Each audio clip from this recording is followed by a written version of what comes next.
웨스민스터 신앙고백서 2장 1절의 말씀을 한번 다시 보겠습니다.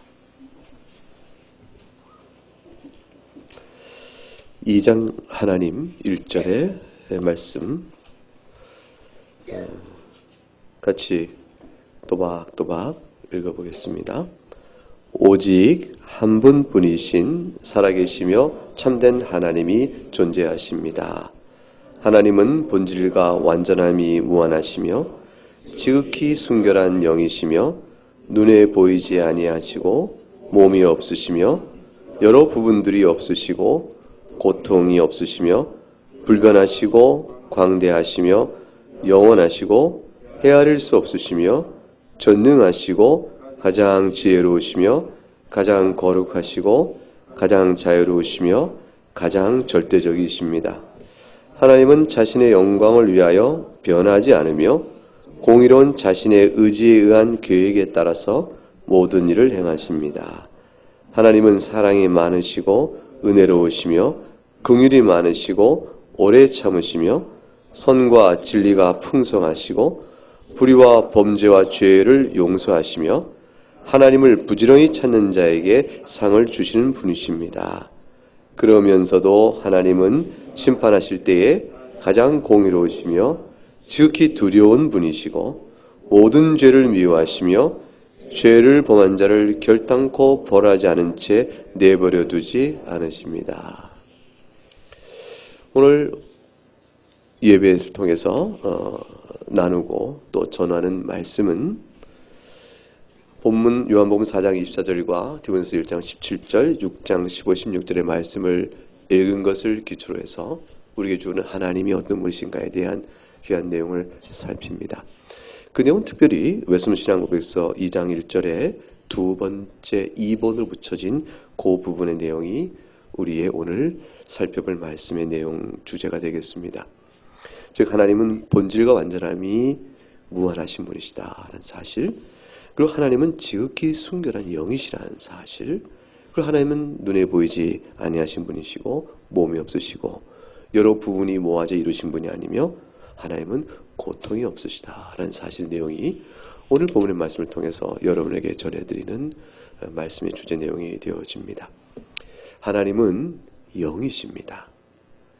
요한복음 4장 24절에 하나님은 영이시니 우리 예배하는 자가 어떻게 예배해야 되느냐, 영과 진리로 예배한다고 예배가 그 말씀이 주어지고 있는데 이 부분의 예배론적 의미는 뒤에 그때 가서 잠깐 말씀을 언급하도록 하겠습니다. 일단 하나님은 영이시다라는 말의 뜻은 무엇이냐면 부정적인 의미에서 하나님은 육체와 같은 어떤 물질이 그분의 구성 요소를 갖고 있지 않다라는 얘기입니다. 하나님은 우리 인간과 다른 것이죠. 사람은 영혼이 있습니다. 그러나 영혼만 있는 것이 아니고 우리가 다 알듯 육체를 가지고 있습니다. 그 사람은 영혼과 육체를 가지고 있을 때 비로소 사람이다 이렇게 얘기되어집니다. 우리가 죽은 다음에 육체가 썩어져 땅에 있고 그리고 영혼만 낙원에 가게 될 때 그때도 인격적 연속성이 있어서 우리가 사람이라고 간주하지만 불완전한 상태인 것이죠. 그래서 낙원이 아무리 희락과 기쁨이 넘치는 곳이라 할지라도 사람인 우리에게는 몸을 새롭게 덧입는 때를 간절히 기다리며 주의 재림으로 인한 부활을 소망하며 있게 되어집니다. 낙원은 우리의 최고의 행복을 약속하거나 또 궁극적으로 실현해 주는 것이 아닙니다. 낙원은 중간기인 거예요. 그러니까 우리가 이 땅에 성도로 살다가 주님이 새로 만드시는 생활과 새 땅에서 온전한 행복을 누리고 살기까지의 과정상에 그 중간 상태 속에서 우리가 누리는 의인의 행복이 낙원에서 주어지고 그 낙원은 우리가 몸이 없다는 상태라는 측면을 고려할 때 인간적으로는 불완전한 상태입니다. 낙원에는 이제 예수 그리스도의 부활한 몸을 뵙죠. 예수님의 인성을 보면서 우리가 저렇게 아름다운 몸을 갖겠구나 이렇게 이제 소망 중에 바라게 될 것입니다. 하나님은 그런데 우리와 달리 육체와 영혼이란 두 가지 구성 요소로 되신 분이 아니고 신성, 그러면 신성이라는 것은 영입니다. 그래서 성부도 영이시고 성자 하나님도 영이시고 성령 하나님도 영적인 본질을 갖고 계세요. 그러니까 성령 하나님은 Holy Spirit, 그러니까 영으로 이름이 지어지고 있죠. 성자 하나님은 어떻게 돼요? God the Son. 그래서 Son이라는 이름으로, 그러니까 아들이라는 이름이 붙여지고 있고, God the Father. 성부는 Father는 아버지라는 이름이 붙어 있어요. 성부 하나님은 아버지, 성자 하나님은 아들, 성령 하나님은 영. 이렇게 이름이 붙어 있지만 성부와 성자와 성령의 위격상 서로 다른 이름이 그런 것이지 본질이 있으면 다 영이세요. 그러니까 성령 하나님만 영이신 것이 아니고 성자 하나님도 영이시고 성부 하나님도 영이십니다. 그 영이라는 본질이 있어서 신성적 본질에서 완전히 일치하시는 것이에요. 그래서 하나님은 육체가 없으시고 오직 영으로만 존재하시는데 그 영으로 계신다는 말의 의미가 자 부정적으로 뭐가 있다? 우리처럼 육체가 없으시다라는 것이고 따라서 하나님은 자연스럽게 물질이나 물체로 구성된 분이 아니기 때문에 눈에 보이지 않는다라는 뜻이에요. 눈에 보이지 않으나 물질인 것이 있습니다. 전파나 햇빛 같은 것들, 근데 햇빛이 있으므로 밝아지니까 햇빛이 있다고 느끼지만 어떤 우리가 눈에 보이지 않는 존재하는 모든 이상한 것들은 다 물체적으로 존재하는 것이죠. 그냥 그런 것과는 다른 것이에요. 눈에 보이지 않아서 물체가 아니시기 때문에 눈에 보이지 않는다는 말의 뜻은, 눈에 보이지 않는 말은 뜻은 이 세상의 피조물같이 물질이 아니시다 이런 뜻입니다. 이 세상의 모든 피조물은 하나님께서 영적으로 만드시건 물질로 만드시건 다 하나님 만든 피조물인데 그 중에서 천사와 같은 영적 존재를 빼놓고 나머지는 다 물질이 구성되어 있어요. 보이든 보이지 않든 물질적 구성을 가지고 있습니다. 하나님은 피조물 가운데 존재하는 순수 영인 천사들과 같이 영이시지만 그러나 천사들처럼 유한한 영이 아니시고 하나님은 무한한 영이세요. 이 무한한 영이라는 말의 의미가 갖는 것은 아주 중요합니다.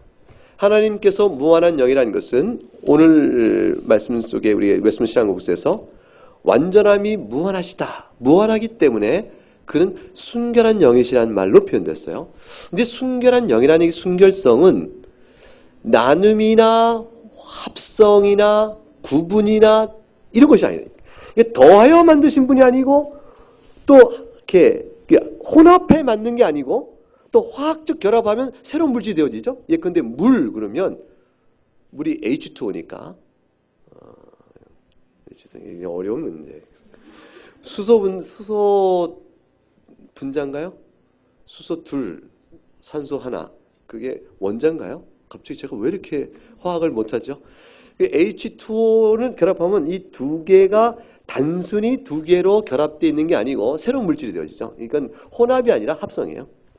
하나님께서는 어떤 두 개든 세 개든 무엇인가가 혼합된 상태로 있거나 그것이 합쳐져서 새로운 형태 무엇이 되는 형태로 구성된 분이 아니라는 얘기예요. 하나님께서는 그 자체로 순결하다는 말은 뭐냐면 무한한 영으로 하나이신 분이에요. 이거는 제가 잘 안 쓰는 말이긴 한데 순결하니까 자꾸 사람들이 좀 엉뚱한 생각을 해요. 또 그래서 단일한 영, 단일하다 그러면 또 단일하다면 또 숫자 하나만 생각하는데 하나란 것은 복수 가운데 어느 하나 이것을 이해할 수 있기 때문에 제가 이거 말을 순일이란 말로 쓰자라고 제안했는데 아직 받아들인 사람이 많지가 않아요. 그래서 제가 글을 쓰면서 이건 순일, 그러니까 퓨어, 순수하다는 의미의 순, 그리고 하나됨의 일, 순일한 영이시다. 이게 제목, 오늘 설교 제목 어떻게 되어 있죠? 완전하시며 순일하신 영. 이게 뭐냐면 퍼펙트, 완전하시며 심플 스피릿. 하나님은 심플하시다는 말이에요. 그러니까 심플이란 말은 순일하시다. 그러니까 무엇인가가 혼합되어 있거나 합성된 분이 아니므로 순결 또는 순수하신 것이고 순수하신데 홀로만 계시니까 한 분이세요. 그래서 순수하신 영이면서 한 분이신 그분을 합쳐 개념을 말할 때는 순수할 때 순자와 하나할 때 일자 돼서 순일한 영이시다. 이렇게 말하면 좋지 않냐 그랬더니 어렵지 않냐 이런 얘기가 모르는 말 아니냐. 그래서 그러면 아는 말로 하면 순수한 영이시며 단일하신 영입니다. 이렇게 얘기하시면 되겠습니다. 근데 하나님께서 순일하시고 대단한 영은요 중요한 문제를 갖고 있는 것이죠. 하나님은 유한한 존재가 아니라는 뜻이에요. 천사는 영이지만 그러나 제한이 있습니다. 그래서 이 천사 저 천사하고 영역과 공간의 구분이 있습니다. 천사는 모든 공간에 있지 않습니다. 영이지만 어느 공간이나 있지 않고 이 공간과 저 공간에 이동적으로 존재합니다. 공간이라는 것은 물체가 있어야 공간 개념이 드러나죠. 이게 강단은 요만하다. 물체가 있잖아요. 제 몸은 요만하다. 이 물체가 있으니까 몸으로 공간 개념이 잡히지만 영적 존재도 영적 의미에서 공간 개념이 있을 수 있는 것이에요. 왜냐하면 모든 영적 존재가 어디에나 있지 않기 때문에 제한된 의미에서의 공간 개념이 적용되는 거예요. 그래서 영은 돌아다녀야 됩니다. 그래서 욥기 1장에 보면 사탄이 어디서 왔느냐 하는 물으시니까 이리저리 돌아다녔다 왔습니다. 이 영은 돌아다녀야 되는 것이죠.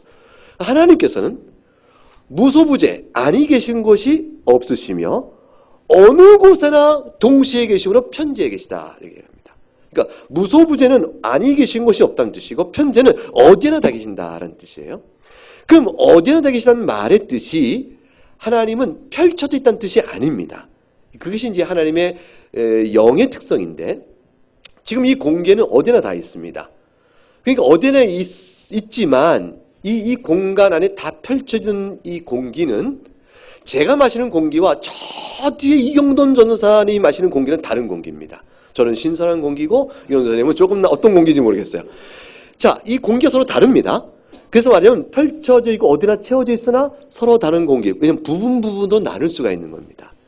그러나 하나님은 어디에나 계시며 편지에 있을 때 펼쳐져 있어서 제가 이곳에 하나님을 만날 때는 하나님의 손을 만나고 저쪽에서 하나님의 발을 만나고 저쪽에서 하나님의 어깨를 이렇게 만드는 거예요. 하나님의 부분을 만나는 것이 아니고 어디에서나 완전하신 하나님을 다 만나요.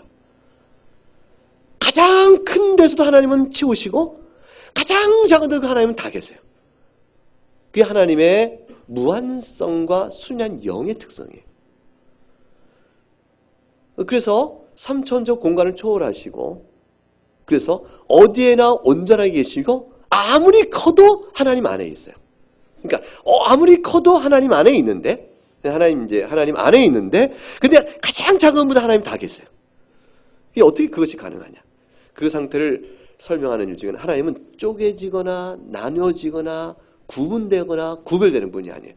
하나님께서는 무엇이 더해져서 같이 있는 분이 아니고 합성하여 새로운 존재로 바뀐 것이 아니고 하나님은 그 자체로 순일하세요. 순결한 영으로 계십니다. 그래서 그 하나님의 특성 때문에 하나님은 무소부지하시고 어디나 계시다 우리가 고백을 하고 어디서도 하나님을 만날 수가 있는 것이고 그렇습니다. 자, 그럼 그 하나님은 지옥엔 계실까요? 안 계실까요? 지옥에도 하나님이 계세요. 천국에는 하나님이 계시겠죠? 당연하죠. 지옥에는 하나님이 계셔야 안 계셔요?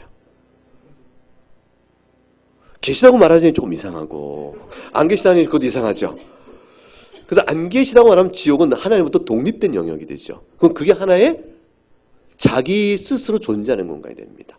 자기 스스로 존재하는 실체가 되어져요. 그런 것은 없습니다. 모든 것은 하나님께서 만드신 피조물들이에요. 지옥도 따로 하나님의 피조물에 불과합니다. 피조물에 불과한 지옥도 하나님이 계십니다. 근데 하나님이 계시는데 하나님의 거기에서는 공의와 심판의 하나님만 계세요.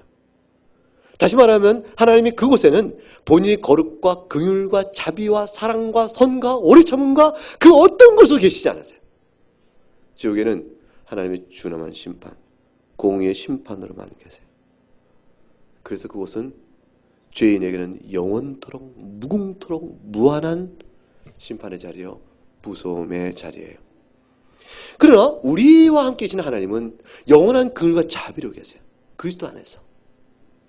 우리가 낙원에 이를 때 그리스도와 연합된 자로 가 있는 거예요.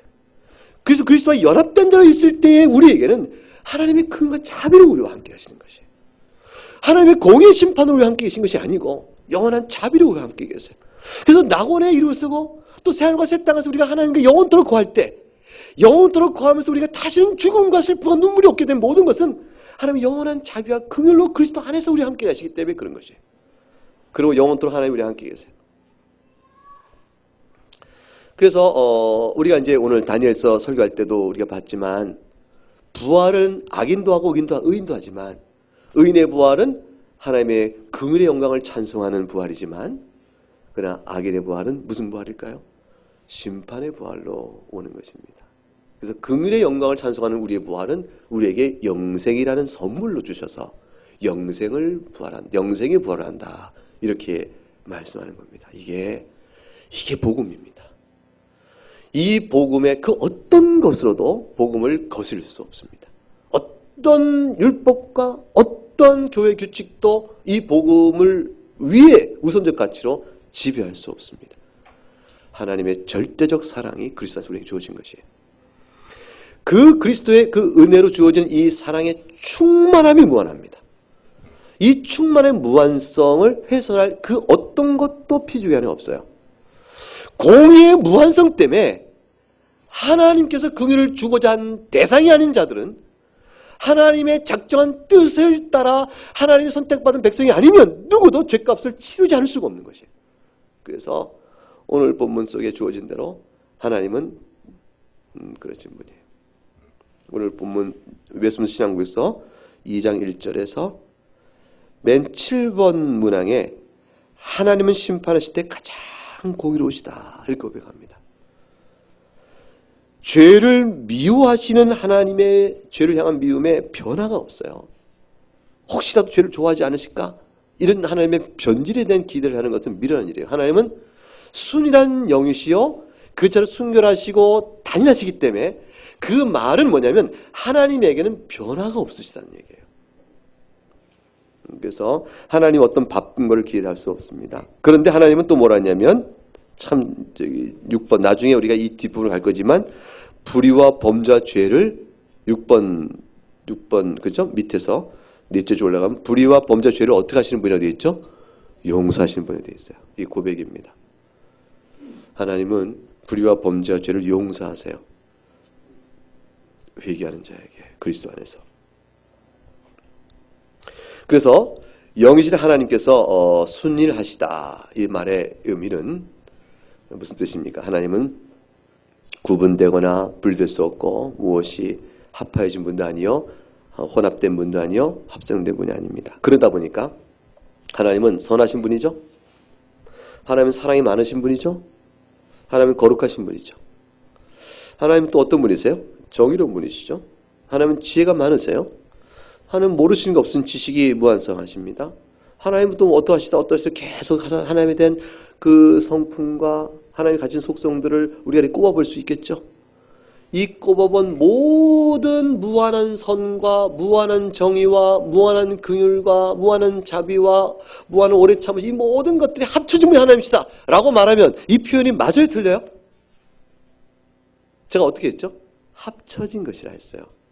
그때 우리로서는 그렇게 표현을 하는 거예요. 왜냐하면 하나님 이걸 다 가지고 계시니까. 하나님에게서 이 모든 걸 다 볼 수 있으니까. 우리 언어를 합쳐진 분이다 이렇게 말을 해도 인간의 언어의 표현의 제한 때문에 그래 무슨 뜻인지 알겠어 하고 넘어갈 수 있지만 실제로는 하나님 합쳐진 분이지 아니세요? 아니에요. 하나님은 이런 무한한 사랑, 속성, 하나님 속성이나 말하는 무한한 거룩, 무한한 선, 무한한 공의 이런 것들이 합쳐져서 더 큰 무한을 이루시는 합이 아니세요. 그렇다면 어떤 말이 나오냐면 하나님은 사랑을 가지고 계시다는 말도 맞지만 우리 편에서는 언어적인 제한 때문에 하나님은 사랑이시다는 말이 맞아요. 하나님은 사랑이세요. 근데 하나님 또한 뭐죠? 공이 다르게. 천사는 여기다 여기다라고 하셨죠. 천사는 근데 이런 식의 얘기했죠. 천사는 이제 공간에 물체가 없으니까 그래 유한한데 손가락 위에 천사가 몇 명 올라갈 것 같아요. 이게 이제 정말 진지한 신학 토론이었어요. 15세기 때. 15세기 때 신학자들이 모여가지고 심각하게 토론했어요. 손가락에 천사가 몇 명 올라갔냐. 그때 이 질문은 뭐냐면 천사는 물체가 아니기 때문에 영이기 때문에 손가락에 올라갈 수 있다. 그런데 유한하지 않냐. 그렇기 때문에 올라갈 수 있다. 그러면 몇 명의 천사가 이 손가락에 올라갈까? 이거 갖고 이제 논의를 했죠. 종교개혁 때 그런 논의 다 지워버렸어요. 왜냐하면 영적 유익하지 않다. 이게 순수하게 사변적인 이야기죠. 그래서 그렇게 돼가는 신학을 포기하고 하나님 말씀에 따라 하나님 말씀이 가르치는 교훈으로 새롭게 구성하여 소위 우리가 알고 있는 교리를 낳는 신학 방향으로 발전돼 갔습니다. 그래서 우리가 그 은혜를 받고 그 놀라운 혜택을 받고 있는 겁니다. 그러니까 저한테 묻지 마세요. 천사가 몇 명 올라오면 목사님 그 설교 중에 말씀하시고 답은 안 주셨는데 몇 명이죠? 라고 설교 끝날 때 저한테 물어보는 분 있으면은 그 설교를 잘못 들으시고 적용도 잘못하신 분이에요. 천사들이 화를 낼 것 같아요. 천사도 영이니까 완전하고 무한한 거 아니냐 이렇게 생각하면 안 됩니다. 영이라는 개념은 물질이 아니다라는 개념인 것이지 영 자체가 곧 무한성이라는 것은 아닙니다. 우리가 육체가 없어 내 영혼은 유한해요. 그렇습니다. 그러면 하나님의 본질이 무한하고 또 완전하다고 했을 때 그 의미를 생각해 볼 때 완전한 거 무한성은 항상 우리에게는 이해가 안 되는 부분입니다. 그래서 완전성이라는 말은 긍정적 표현이지만 무한이라는 말은 부정적 표현이잖아요. 왜냐하면 한계가 없다. 그 합쳐 무한이잖아요. 그러니까 한계가 없다는 말이 도대체 뭐냐? 이걸 우리는 사실 가늠하지 못합니다. 우주의 크기를 한번 가늠해 보세요. 우주의 크기. 얼마나 클까요? 그 크기를 상상해 보려고 막 이 상상력과 지력을 다하여 정신적을 막 확장을 하는 거죠. 막 하면 우주는 그보다 커요. 그게 포함되잖아요. 사실은 인간의 정신은 우주도 포함할 수 있는 거죠. 우주 바다도 한눈에 들어오고 한 점 안에도 우리는 상상 지성을 당해서 들어갈 수가 있어요. 우리가 가장 작은 것도 상상해 볼 수 있고요. 가장 큰 상상해 볼 수 있지만 그러나 이 정신세가 상상할 수 어떤 한계의 크기보다 더 큰 것 우주의 끝을 생각해 볼 수만 하면 막 멀게 터질 것 같죠. 왜냐하면 그 공간의 크기가 계속 확장돼 그 끝을 못 간단 말이에요. 그런데 그거보다 큰 거예요. 하나님께서는. 그 모든 것의 원인은 어디냐면 스스로 계신 분이기 때문에 스스로 계신 분만 무한하세요. 존재를 부여받은 자는 무한할 수가 없어요. 그래서 스스로 계신 분이란 존재의 근원 신분이므로 그분으로 말미암아 존재를 부여받고 있는 우리들은 그분에 의해서 유한하고 하나님 홀로 무한하신 분이 되어집니다.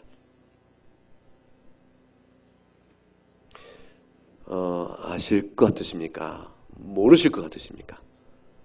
지금까지 제가 열심히 말씀을 드렸는데 아시겠습니까? 모르시겠습니까? 모르시는군요. 대답 안 하세요. 모르겠다는 대답이 아시는 분입니다. 알겠다고 대답하면 모르시는 분입니다. 그러니까 모르시겠죠? 그러므로 아시는 분이 된 겁니다. 여기에 역설이 있습니다. 하나님의 무한하심은 이해 불가능한 부분입니다. 그의 영원함, 그의 크심, 완전함은 우리의 이해력을 초월해 갑니다. 그래서 무한한 거예요. 우리의 이해력 안에 들어오면 분석된 것이요, 파악된 것이요, 따라서 우리에게 잡힌 바 된 것입니다. 그래서 하나님은 논리와 이성에 의하여 판단되거나 파악될 수 있는 분이 아니에요.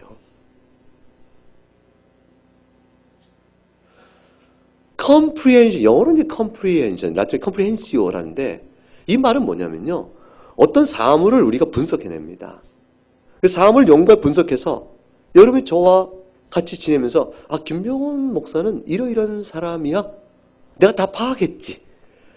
김병원 목사는 틀림없이 사과 하나 갖다 줘 입이 확 벌어져가지고 우와 이런다. 그 성질 내가 알거든. 파악한 거죠. 이런 파악을 우리가 해요. 서로 간의 관계 안에서. 그런 식으로 하나님은 파악될 수 있는 분이 아니에요. 따라서 우리 파악을 하면 통제가 가능합니다. 통제가 가능해서 이렇게 해주는 것이죠. 그래서 이제 우리가 사람을 누구를 교육시키거나 또 자녀를 기양력 만들 때 성질을 파악해서 이렇게 가르쳐 이렇게 그걸 하잖아요. 그런 식으로 하나님 되신 분이 아닙니다. 하나님을 우리가 알아요. 하나님 뭘 기뻐하는지 압니다. 하나님 뭘 기뻐하시죠? 죄를 기뻐하세요? 순종을 기뻐하세요? 순종 기뻐하죠. 하나님 순종 기뻐하심으로 우리가 순종을 하여 하나님을 어떻게 우리 뜻대로 이용할 수 있다. 이것 대체는 파악된 거예요. 하나님 그러신 분이 아니에요.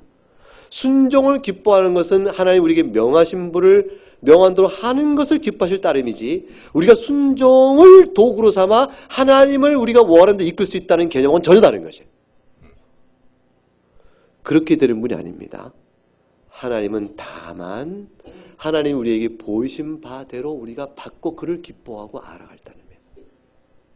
하나님은 무한하세요. 파악될 수 있는 분이 아닙니다. 따라서 하나님의 무한성에 대한 이해를 갖느냐라고 그럴 때 잘 모르겠습니다 하면 아는 것이고, 아 알겠다 그러면 아직도 모르고 있는 것이라 할 수 있습니다. 선문답 같죠? 그렇다고 보셨어요? 선문답.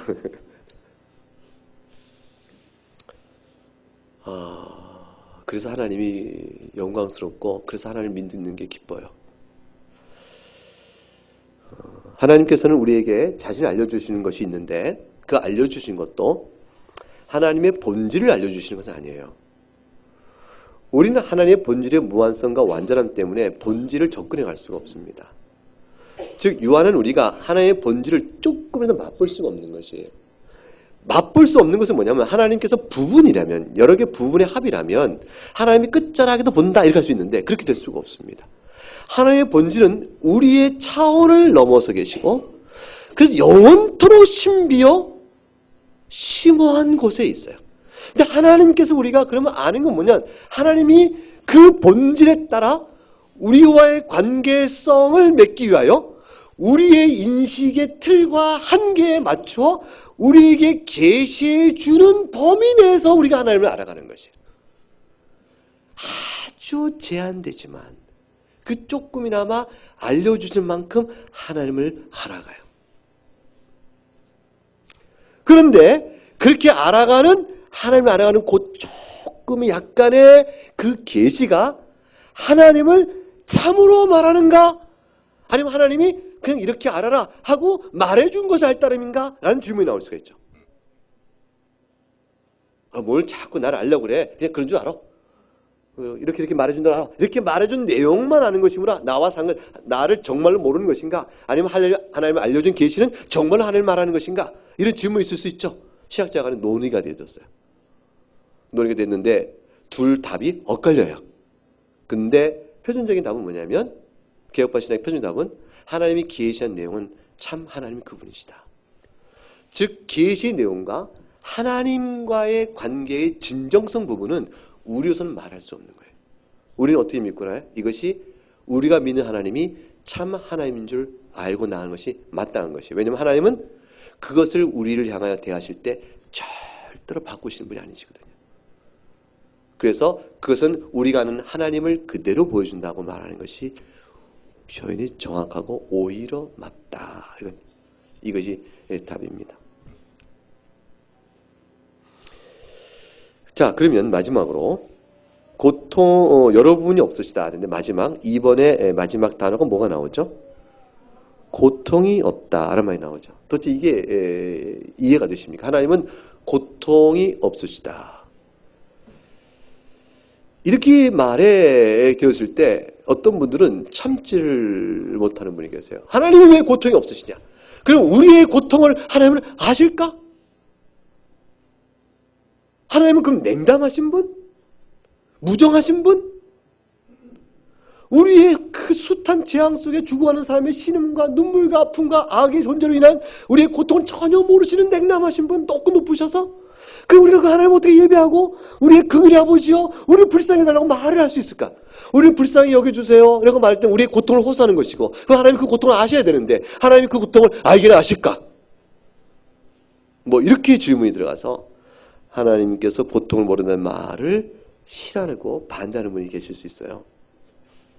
그런데 그것은 여기서 말하는 하나님의 고통이 없으다는 말을 오해하고 있어서 그런 것입니다. 하나님이 고통이 없으다는 말은 하나님께서 인간들의 고통을 모르신다는 뜻이 아닙니다. 하나님께서는 우리의 고통을 깊이 하시고 정확히 하시고 우리보다 더 많이 아십니다. 우리는 우리가 고통 속에 있다는 사실을 감지하지 못하고 있을 수 있어요. 무감각해져 가지고 죄 중에 있을 때 우리는 우리가 고통 속에 있다는 걸 몰라요. 죄가 우리를 좋게 하는 건 줄 아는 거예요. 근데 하나님은 죄 중에 있는 우리들이 고통 속에 있다는 걸 아십니다. 그만큼 하나님은 더 정확히 아시는 것이죠. 그래서 하나님이 고통이 없으시다는 말은 사람의 고통을 모른다는 뜻이 아니에요. 이 말이 뜻하는 말은 하나님께서 하나님으로서의 신적 본질에 어떤 변화를 겪지 않으신다는 것이에요.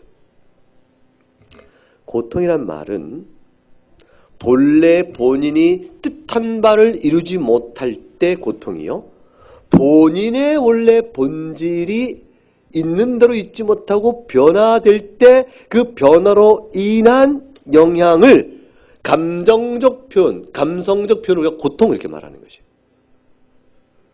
그래서 하나님께서는 신적 본질이 전혀 변화를 겪지 아니하시고 또 하나님이 작정하신 뜻이 이루지 못한 일이 없기 때문에 하나님께서는 고통이 없으세요. 즉 하나님께 어떤 작용을 미추어 하나님께 어떤 작용을 미쳐서 하나님을 바꿔버리는 일, 그의 뜻이건 그의 본질이건 그런 일들은 하나님에게 있을 수 없다 그 말이에요. 하나님은 더 초월의 하나님이요 완전한 하나님이시기 때문에 피족의 어떤 것이 하나님께 작용을 미쳐 하나님을 바꾸거나 변화시킬 수는 없다. 그것이 하나님은 고통이 없으시다는 말의 의미예요. 하나님께서는 그런 분이십니다. 완전하며 절대적인 분이십니다. 그렇다면 하나님께서 우리 기도를 들으시나? 기도를 들으시고 뜻을 바꾸시잖아요. 그리고 또 하나님께 후회하셨다. 창조해놓고 후회하셨다. 이런 말도 있죠? 하나님 기뻐하신다. 회개하니 기뻐한다. 악인의 회개를 내가 기뻐하지 않겠냐? 그러셨어요. 그렇게 하나님이 진노도 하시고 기뻐도 하시고 후회도 하시고 뭐 이런 말씀들이 다 나오는데 그건 다 우리들이 하나님께 어떻게 하냐에 따라서 하나님께서 그렇게 기뻐도 하시고 진노도 하시고 후회도 하시고 그러신 거 아니겠어요? 그렇다면 왜 하나님께 어떤 작용을 미쳐 하나님이 바꿔지는 일이 없다고 하느냐? 이게 하나님께 고통이 없다고 말하느냐? 이렇게 말할 수 있죠. 하나님께서는 우리의 어떠한 것으로 인해서 그 본질이 영향을 입으신 분이 아니에요. 그 뜻도 바뀌지 않으세요. 이건 명확히 전제입니다. 그런데 왜 하나님은 우리의 불순종으로 진노하시고 우리의 순종으로 기뻐하시고 우리 만드신 것을 자신이 만들어놓고 왜 우리를 후회한다고 하실까? 이 모든 것들은 하나님의 본질의 문제도 아니고 하나님의 작정의 뜻의 문제가 아니고 다만 우리들과의 관계에 있어서 우리들이 하나님 앞에서 얼마나 멀리 가 있는가를 보여주시는 것이에요.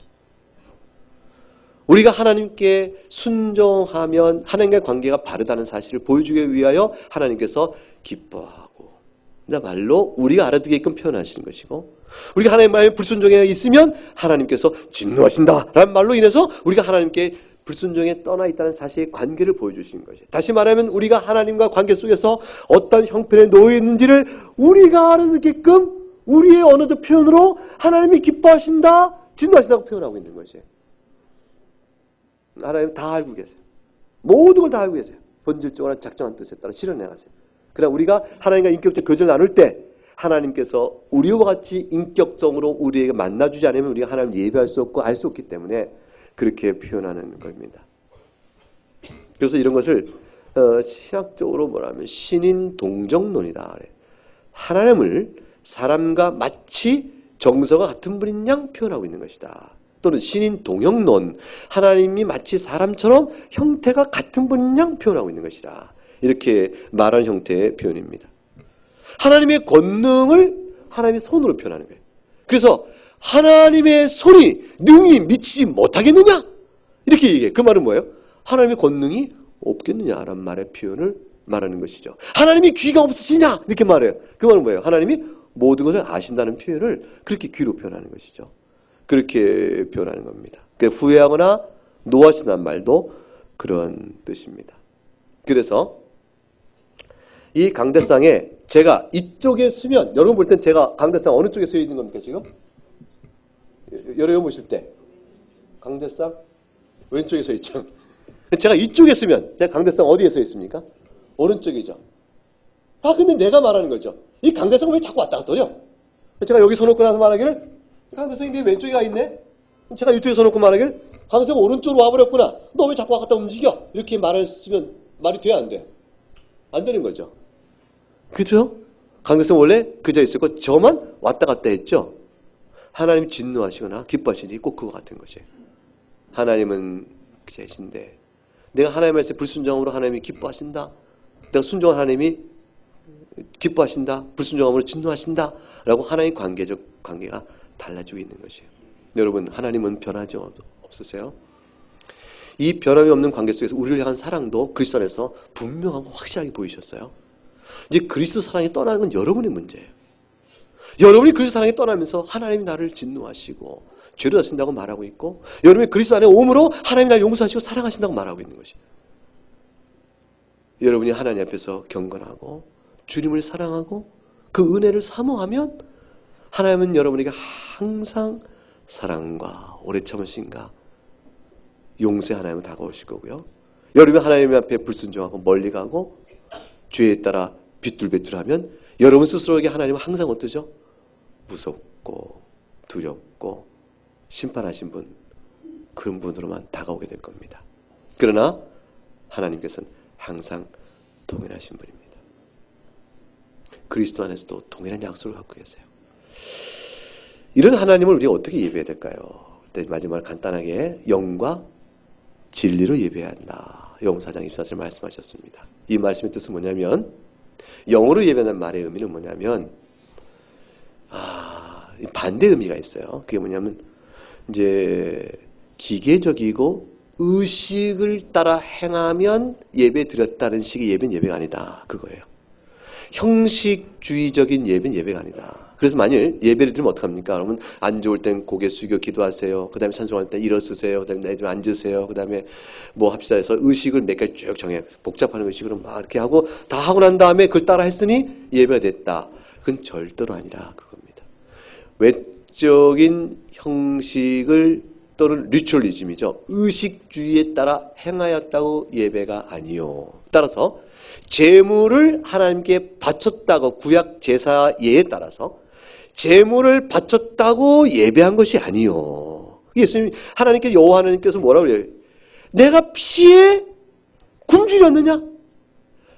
천지 산에 있는 생축이 다 내 것이거늘 내가 너희가 나한테 주는 그 짐승의 피를 먹고자 예배받는 줄 아느냐? 10편 50편 말씀이 그거예요.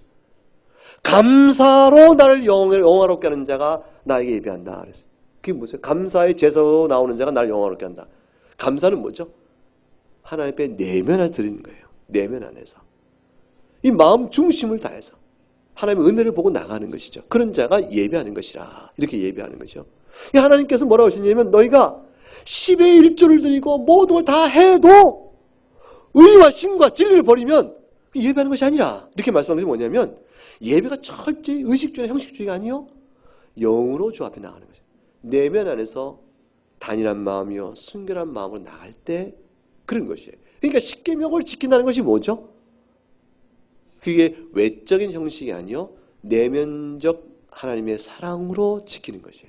그래서 11십계명도 하나님을 사랑하고 이웃을 대하면서 사랑하는 말씀의 율법의 강령이 다 이루었다는 말씀의 원리에 비추어 하나님의 사랑할 마음이 없으면 어느 계명도 지킨 것이 아닌 게 되는 거죠. 예배 또한 그런 것이에요. 찬송을 소리내어 잘할 수 있잖아요.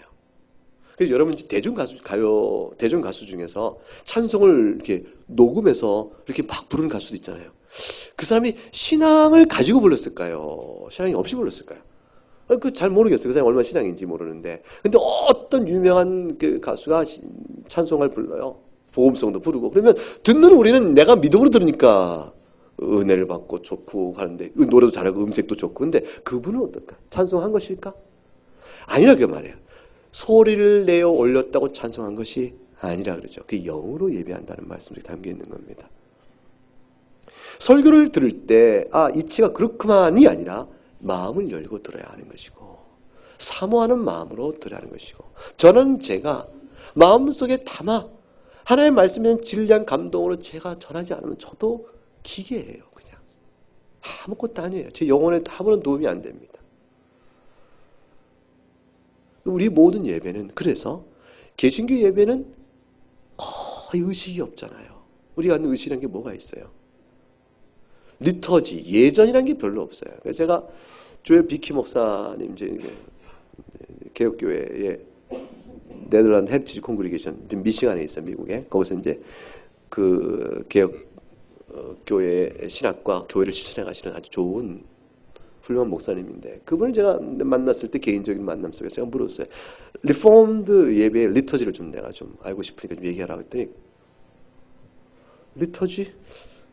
그 책 자랑을 많이 하셨거든요. 자기 집 베이스먼트에 있는 책을 쫙 보여줬어요. 근데 7살 때부터 모은 책이래요. 자, 그래서 왜 7살부터 모았냐? 아버지가 또 아버지가 목사라고 했나? 아버지가 책을 많이 모으셨나? 그래갖고 그래서 네덜란드 계통이니까 화라로 된 책, 그다음에 원어적인 책들 굉장히 좋은 책들이 많이 있죠. 그 책을 쫙 보여주면서 자랑을 했어요. 근데 내가 이 많은 책 중에 리폼드 예배 리터지 책을 좀 달라고 했더니 없는 걸 얘기했다고. 이제 없어요. 리터지에 있는 책이 없어요. 리터지에 가서 로마 캐톨릭 리터지가 있어. 아주 강렬하죠. 우리 리터지는 예배 월십에 관한, 리폼드 월십에 관한 책을 보게 되면 리터적이 뭐냐면 예배 선언을 어떻게 해야 될 것이냐는 말. 그 말. 사죄 선언을 어떻게 해야 될 것이냐는 성경 구절. 이런 것들은 몇 가지 제시한 게밖에 없어요. 예식 순서는 이렇게 좋겠다. 예배 순서 이렇게 좋겠다. 왜? 근데 예배 순서가 잡은 이유들이 있거든요. 그 예배 순서를 이렇게 하는 게 좋겠다. 요 순서를 이렇게 바꿔도 괜찮다. 요거는 없어도 되고 있어도 좋다. 라는 정도의 아이디어의 조합 외에 일어서라, 앉아라, 무릎을 꿇어라, 그때 고개를 여기 땅에 대라. 어떤 시가 어떤 예전도 없어요. 하나님 앞에서 영으로 드린 예배이기 때문에. 그럼 심령을 영으로 드리려면 어떻게 우리가 영으로 예배를 드릴 수 있을까요? 말씀밖에 없는 거예요. 말씀이 우리를 각성시켜 영을 깨워 주 앞에 나가는 것이요. 그를 누가 도우시죠? 성령 하나님이 하시는 것이에요. 그래서 결국 이 예배는 오직 진리의 말씀을 가지고 역사하시는 성령께서 하시는 대로 예배하는 것이라. 그걸 마음과 뜻과 힘을 다하여 주님을 사랑하는 마음으로 주 앞에 나오는 것이라. 그게 만일 내일 예배 시간 졸면 예배한 거예요? 안 한 거예요? 했으나 졸면서 했다. 이게 돼요? 아예 안 한 게 되는 겁니다. 오늘따라 근심이 참 많아. 근심이 많아. 또 가서 시어머니 만나야 되는데, 이제 예배 끝나자마자 시어머니 만나야 되는데 그 시어머니 어떻게 만날까? 이 극적인 이 명절 때 되면 그게 싫다면서요. 예, 근데 어떤 근심이 있어요. 근심 때문에 예배 동안 내내 마음이 왔다 갔다 해요. 하나님 예배를 못 드린 거죠. 그러니까 진리의 말씀이 설교가 마음에 안 들어와요. 예배를 못 드린 거죠.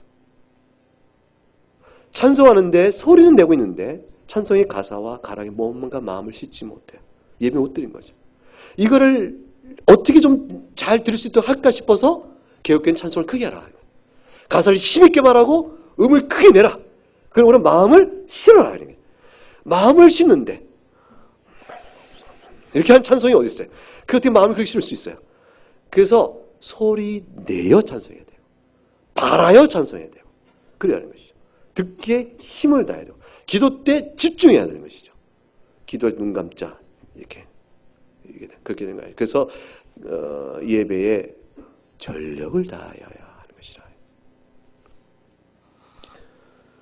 성령의 도우심에 따라 말씀을 가지고 역사하시는 주님께서 마음을 움직여 우리 예배를 받으시고 또 은혜 주시기를 바라고 나가는 것이 영과 진리로 예배드리는 것이라. 왜? 하나님은 예배하시는 하나님께서 우상이 아니시거든요. 영이시기 때문입니다. 그럼 하나님을 볼 수가 있을까요? 하나님 보고 싶으면 어떻게 해요? 하나님 보고 싶은데 하나님 너무 보고 싶죠. 그럼 어떻게 해요? 예수님 보시면 돼요. 나를 보았은즉 아버지를 보여달라느냐 하셨어요. 예수님은 하나님이시잖아요. 그러므로 완전한 신성을 가지고 계시거든요. 동시에 인성을 가지고 또한 똑같이 오셨어요. 인성을 가지고 이 땅에 계시는 동안은 신성적 영광을 스스로 인성강을 가지고 계시면서 사용하지 않으세요. 예수님의 성자 하나님의 위격은 인성과 신성을 갖고 계시지만 인성을 따라 행하실 때 신성을 행하신 건 아니에요. 신성을 따라 행하실 때 인성의 제한을 받지 않으세요. 인성을 따라 제한을 받으실 때 신성을 또 갖고 계신 그 신성을 따라 행하시는 게 아니라고요. 신성은 고통을 받거나 피 흘리지 않으세요. 신성은 죽지 않으세요. 인성에 따라 죽음을 보시는 것이에요. 그렇기 때문에 인성에 따라 행하신 메시아적 사역은 신성을 따라 행하신 것이 아닙니다. 그럼에도 불구하고 예수 그리스도 성령으로 충만하신 분이에요. 완전한 성령의 충만함으로 무한하게 나시기 때문에 그분의 눈빛과 말씀과 행하심의 모든 것은 하나님 그분이 어떤 분인가를 보여주기에 우리에게 최적의 모델이고 최적의 예시가 되는 것이에요. 그 주님께서 나를 보았으니 아버지를 보여달라느냐 이렇게 말씀하십니다. 골로새 1장 15절에 예수님은 보이지 않는 하나님의 형상이라 그렇게 말합니다. 피조물보다 먼저 난 자입니다. 이렇게 말합니다. 피조물보다 먼저 난 자는 예수님께서 무슨 이렇게 피조물이라는 뜻이 아니에요. 나중에 3일체론에 갈 때 설명해 드리겠습니다. 보이지 않는 하나님의 형상이시다. 골로새 1장 15절. 또 히브리서 1장 3절에 하나님 영광을 비추시는 광채. 그 다음에 하나님 본체의 형상이시다 그랬어요. 우리는 예수 그리스도를 바라봄으로 하나님의 지극한 사랑과 하나님의 죄를 미워하시는 공의도 볼 수 있습니다. 이제 이 믿음과 이 신약적 이해를 가지고 하나님을 잘 예배하시고 또 나아가신 여러분 될 수 있기를 주의로 축복합니다.